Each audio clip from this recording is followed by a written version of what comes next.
여기는 서울 남산 일본군 위안부 기억의 터라고 하는 데입니다. 2016년 8월 29일에 만들어진 거라고 되어 있습니다. 사실은 집단 기억이 역사입니다. 그래서 무엇을 어떻게 기억하느냐가 바로 역사 인식이라고 얘기할 수가 있습니다. 정신문화와 사상 이념의 어떤 기초입니다, 이게. 그래서 무엇을 어떻게 기억할 거냐가 무지하게 중요한 겁니다. 저는 지금 대한민국이 우리의 어떤 아픈 역사에 대한 기억의 어떤 방식을 제가 지금 너무나 저열해서 사실은 제가 오늘 여기에 선 겁니다. 기억하는 게 뭐냐 이겁니다, 이게.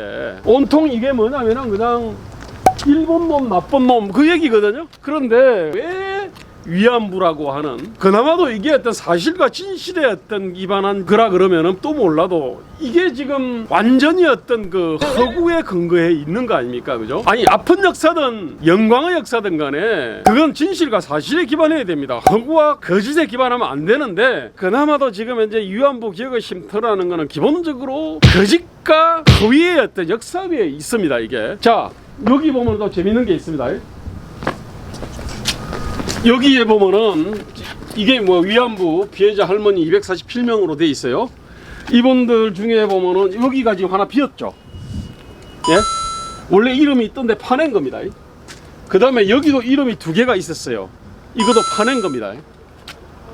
이거 아시죠? 이게. 예, 파낸 거 압니다. 이게 그 아시아 여성 평화기금인가요? 그 보상을 갖다가 받았다 그래가지고 이 사람들이 파내버린 겁니다, 이게. 저는요, 우리가 기억을 해야 될 것들은 오히려 이런 겁니다. 이렇게 역사를 갖다가 사유화하는 거거든요, 이게. 그리고 역사를 팔아가지고 금전을 갖다가 이렇게 구하는 아주 저열한 행위입니다, 이게. 제가 볼 때는 이 공간에서 저는 가장 정말로 참 웃긴 게 지금 요겁니다. 보십시오.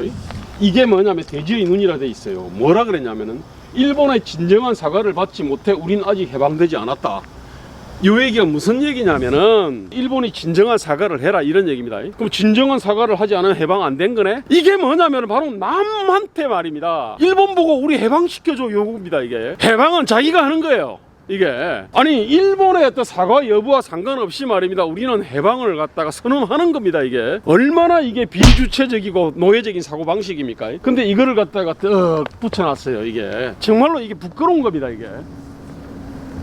자, 그 다음에 이게 비석인데요, 거꾸로 된 비석입니다, 이게. 이게 뭐냐면은 1910년에 그 한일 합방 조약할 때 그 당시 그 일본의 통감이죠, 그죠? 일본 통감하고 그 다음에 이완용 총리 대신이 뭐 조인한 거로 돼 있습니다. 고종의 명을 받아가지고. 그리고 이제 이 사람의 기념비 같은 게 있었을 거예요. 그리고 여기가 원래 이제 그 통감 관저입니다, 1910년 당시에. 그래서 이제 그 비석이 산산조각이 났대요. 그래서 전국으로 흩어졌는데 그걸 모아가지고 거꾸로 이제 이걸 갖다 세워놨다는 겁니다, 이게. 이거를 거꾸로 세운 게 뭐 일종의 뭐냐 부끄러운 역사에 대해 가지고 거기서 똥 싸고 오줌 싸고 하는 수준의 어떤 이겁니다, 이게. 참 저는 이것이 부끄러워요. 그 거꾸로 세운 동상이다. 이게 하야시 곤스케라고 하는 사람하고 그 다음에 이제 그 고종의 명을 받았던 이완용하고 이제 사인을 했다가 한 건데, 옛날에는 뭐 이런 집이 있었나 봐요. 그리고 이겁니다, 이게 이제 요 관저에 이게 곤스케 동상이 있었는데 이게 이제 박살이 났어요. 흩어졌는 거를 갖다 모아서 이걸 만들었다는 겁니다, 이게. 그 다음에 이제는 제국 침이 있다고 남의 나라를 갖다가 침략하는 그러한 어떤 시대 있잖아요. 그 시대를 갖다 종식시키고 이제는 평화, 그 다음에 우호 협력, 평화와 설리의 시대를 갖다가 열자. 당연히 이렇게 해야 될 거 아닙니까, 그죠? 그런데 여기에는 그러한 정신이 없는 겁니다, 이게. 온통 일본에 대해 가지고 욕하고 말입니다. 일본 침략에 대해 가지고 항의하고 진정한 사과를 안 하면 우리 해방도 안 됐다라고 그렇게 완전 노예적인 어떤 사고방식을 갖다가 유포를 하고, 그 다음에 아픈 역사에 대해 가지고 이걸 냉철하게 뜯어보는 것이 아니라 그 위에 똥 싸고 오줌 싸고 하는 수준의 어떤 저런 조형물을 만들어 놓고요. 뭐 세상의 배꼽 좋은 얘기입니다. 좋은 얘기입니다. 이거는 뭐냐면은 건강한 어떤 정신과 문화를 갖다가 널리 세상으로 이렇게 번져나가도록 해야 되는 거지, 이런 썩어 빠진 어떤 그 정신들과 문화를 그거는요 땅에 파묻어야 될 겁니다. 널리 퍼뜨려야 될 것들이 아닙니다, 이게. 저는 이제 놀란 거는 이게 박은순 서울시장 시절에 만들어진 거지 않습니까, 이게. 박은순 서울시장은 그런 썩어 빠진 어떤 노예적인 어떤 정신과 문화를 문자를 퍼뜨리는데 아주 일조를 했습니다. 그래서 이걸 만든 거예요. 그 다음에 그 151번 버스, 일본 대사관 앞을 갖다 지나가는 그 버스를 갖다가 타고 거기에다가 합성수지로 만든 소녀상을 갖다가 딱 이렇게 태워가지고 아주 서글픈 표정으로 말입니다. 그래 놓고 퍼포먼스를 하고 그렇게 5개를 만들어 가지고 이게 또 목포 뭐 부산 이렇게 막 그냥 흩었지 않습니까? 그죠? 정말로 그런 썩어 빠진 어떤 그 이 정신을 갖고 있는 그런 사람이 서울시장이 된 것 자체가 부끄럽고요. 그리고 그 사람이 만들어 놓은 게 이런 겁니다. 이게 여기서 도대체 뭐를 배웁니까? 어떤 미래 가치가 있어요? 여기는 오로지 뭐냐면은 분노와 정화와 엉망밖에 없는 겁니다. 그리고 그 분노와 정화와 엉망에 대해 동의하지 않는 사람은 저기 빗속에 있는 이름까지도 파내버리는 정말 부끄러운 역사입니다. 좀 부끄러운 역사의 현장으로 여기를 기억해야 된다고 생각합니다.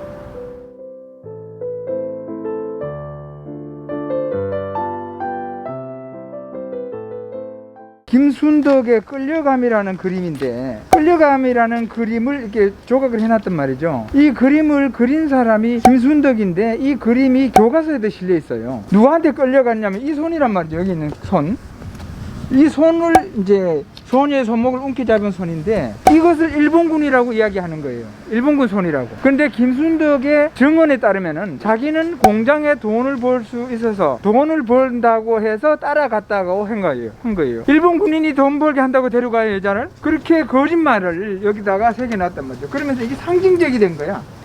일본군에게 끌려갔다 이거. 일본군에게. 이 김순덕이라는 사람은 증언이 여러 가지예요. 어떤 책에는 간호사를 시켜줘서 준다 해서 따라갔다. 도사카 유지의 책에는 또 뭐라고 되어 있냐면은 준 간호사를 시켜준다고 해서 따라갔다. 이게 왔다 갔다예요. 그런데 제일 중요한 것은 거기에 일본군은 등장하지 않는다는 거예요. 왜 일본군이라는 것이 이 손이 일본군의 손이라고 아예 고착화되느냐. 애초에 사람들은 조선의 여자를 끌고 간 사람은 일본군이라고 한 그것도 있고, 중요한 것은 이 김순덕에게 위안부들에게 그림을 가르치는 사람이 이경신이라는 여자인데 이 여자의 그림이 똑같은 이 그림을 그려놓고 이쪽에는 일본군을 막 수없이 그려놨어. 이 손목에다가 손을 잡고 있는 하나의 사람을 그리고 그 사람 안에 전부 다 일본군 군복을 입은 군인들을 그리고 이 여인들 김순덕의 몸에는 또 여기다 전부 다 조선인 여자를 한복 입은 여자를 그려놨어요. 그렇게 왜곡을 하는 거예요. 왜곡. 완전히 허위와 거짓. 허위예요. 완전히. 그리고 여기 보면 이렇게 끌려갔다. 읽어보면요. 내 나이 12살. 언니와 나무를 캐는데 차가 오더니 모자 쓴 사람들이 차를 타라고 했다. 둘이 끌어안고 버텼더니 나를 발로 차버리고 언니 머리채를 쥐고 차에 태웠다. 내가 울어대니 나까지 주워 올려 한꺼번에 잡혀갔다. 대만에서 다른 차에 실린 언니와 헤어져 생사도 모른다. 이 말이 안 되는 거예요. 12살이라고 했어요. 중요한 것은 일본군 위안부는 나이 제한이 분명히 있습니다. 왜냐면 공창입니다. 그게 17세 이상이 돼야 돼요. 저기서 12살이라고 이렇게 끌려갔다고 한 것은 아래 것도 읽어볼 필요도 없습니다. 전부 다 그 당시에 인신매매 범죄자들의 피해자들입니다. 인신매매범 그 범죄 행위의 피해자지 이 사람들이 일본군에게 끌려가지 않았고, 여기에 끌고 간 사람들은 전부 다 주변에 있는 사람들. 기본적으로 부모가 팔았겠죠. 팔아야 데려가는 겁니다. 팔지 않고 남의 자식 데려가다 살인하죠. 이렇게 생각하면 됩니다. 지금 위안부라고 하는 사람들은 기본적으로 일본군 위안부 피해자는 없다. 가해자는 누구냐? 크게 보면 가난한 조선이라는 나라, 힘없는 여인들을 보호하지 못한 조선이라는 나라가 있고, 그 다음에 더 가까이 가면 자식들을 물건처럼 판 부모들이 있어요. 조선시대 말도 그렇고 이 조선에서는 딸 자식을 파는 것을 그냥 아예 쉽게, 아마 그 이야기 들어봤을 거예요. 민며느리제라고. 그 결혼하는 게 아닙니다. 결혼한다는 명분이지만 사실은 돈 받고 파는 거예요. 사고 간 사람들은 그 딸을 며느리로 삼는 게 아니라 키워서 매춘을 해서 돈을 벌려고 하는 거예요. 그래서 조선 후기 일제 때 되면 이게 내용이 80년대 시위를 갖다가 하면은 그때 경찰이 와서 이제 잡아서 끌고 갔지 않습니까? 그 경험들이 있죠. 제가 볼 때 그 경험하고 말입니다. 이거를 갖다가 오버랩 시켜서 오버랩을 시키는 것 같아요. 그러니까 이제 그렇게 끌려가는 그러한 것을 본 사람들은 동일하게 일본군도 그랬겠거니라고 생각하는 것 같아요. 여기 보면 헌병 2명이 나오잖아요. 헌병. 군사 1명과 헌병 2명이 항의하는 아버지를 총 때려 내리쳐서 이마에 피를 흘리고 말이 안 되는 거 이게요. 여기 얘 이름을 새겨서 자랑한다는 것 자체가 창피한 일이에요. 이 위안부 문제는 그야말로 가난한 조선, 가난한 부모 그런 나라에서 그 힘없는 여자애를 보호하지 못한 우리의 부끄러운 자화상이에요. 그거를 기억하면 돼요. 나라가 힘이 없으면은 아버지가 딸을 팔아먹고 그 다음에 취업 사기로 해가지고 팔아먹고 그렇게 당한다는 그런 상징으로서의 어떤 위안부상은 있을 수 있다고 봅니다. 그리고 그런 것들은 어디까지나요? 근데 그건 진실이라면 허위와 거짓에 입각하는 어떤 상은요, 그건 다 파괴를 해야 됩니다, 사실. 분명하게 일본군의 책임을 만약에 묻는다면 일본군이 철저히 관련 주둔지 위안소에서 여인들이 가서 거기서부터 위안부 생활을 할 때부터는 일본군이 관리했기 때문에 일부분의 책임이 있다고 할 수 있어요. 근데 여기 증언들을 보면 거기 가기 전에 모두 다 모집 과정에서 범죄 행위 피해자예요. 일본하고 아무 상관없어. 위안부가 되기 전까지의 모집 과정과 위안부 되고 나서의 일본군 관리하에 있을 때의 둘로 분명히 나눠야 되는데, 관리하에 있었던 폭행 사건이니 뭐 이런 것들도 보면 실질적으로 일본군 주둔지 위안소가 아니라 일본군이 관리하지 않은 그냥 유곽이라든가 이런 곳에서 일어난 포주에 의한 폭행이지 일본군은 그렇게 할 수 없습니다. 사실은 민족 반역자의 핵심 중에 핵심은 고종입니다, 사실은. 근데 가장 중요한 고종을 빼놓지 않습니까, 이게. 이런 식으로 말입니다. 이게 기억이 바로 역사잖아요. 집단 기억이 역사인데 가장 중요한 거를 빼놓고 그 다음에 가장 중요한 거는 허위와 거짓이고, 그런 식으로 역사를 기억하는 민족에게는 미래가 없습니다. 우리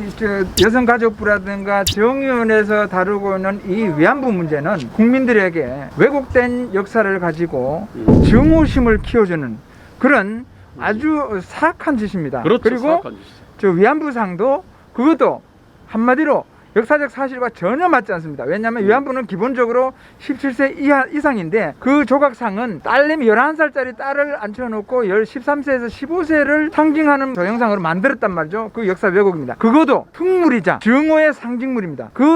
증오의 상물은 거짓과 증오의 상징물인 그 위안부상, 우리는 정의연에서 성노예라 그랬으니까 성노예상을 반드시 철거하고 여기에 위안부의 어떤 기억의 터 이런 부분도 완전히 제거하고 이 땅에서 완전히 위안부 문제는 아예 싹 철거를 해야 됩니다.